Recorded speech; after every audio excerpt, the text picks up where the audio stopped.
Hello, my name is Michael. I am the Clinical Educator for Polio Australia. The topic of this video is stretching.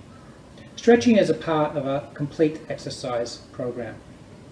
The other parts that make up exercise programs are strength, endurance, balance, and skill.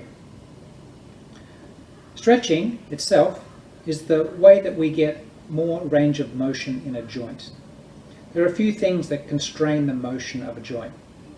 These are the muscles that surround and control the joint, and the ligaments and the joint capsule which restrain the limits of the joint motion.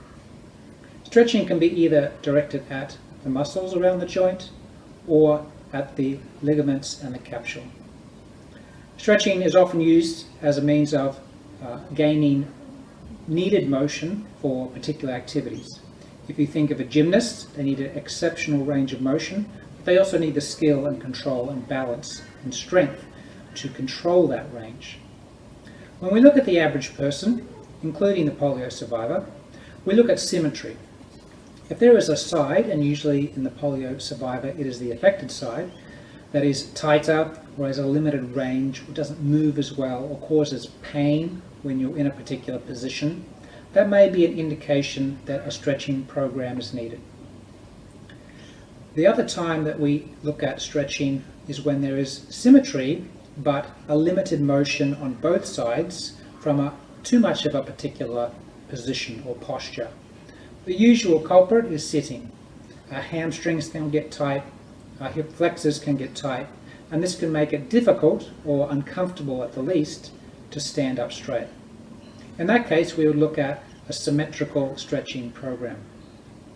Who should provide this program? The best place to go is to a physiotherapist or an exercise physiologist. They can advise you on the best stretches and the needed stretches. If you are using some kind of limiting or controlling brace, for example a caliper on the legs, then that may be helping you to control a particular range that you have plenty of. So on an affected limb, you need to be quite careful about stretching it for range of motion. We would not think about addressing it for symmetry, we would think about stability and safety. One thing to notice, or to actually remember about stretching muscles, is that if we do a very acute, sustained stretch for muscles, usually 30 seconds to a minute is about enough, maybe several times. But if we do long, intense stretches, actually turn the muscle off, shut it down, kind of dial down the muscle contraction capacity. And most of the time this isn't an issue.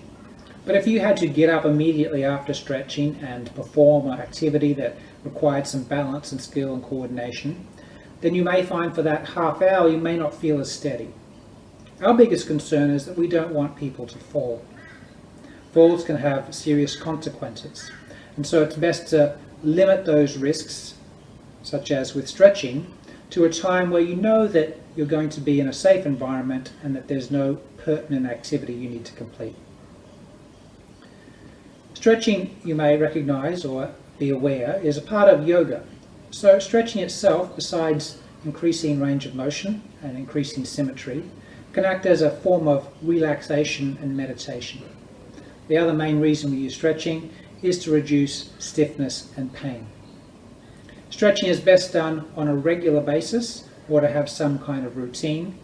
Stretching beyond reaching the appropriate joint motion is not necessarily indicated, but you may be issued with a maintenance program just to make sure that those muscles, ligaments and capsules don't tighten up again in the future.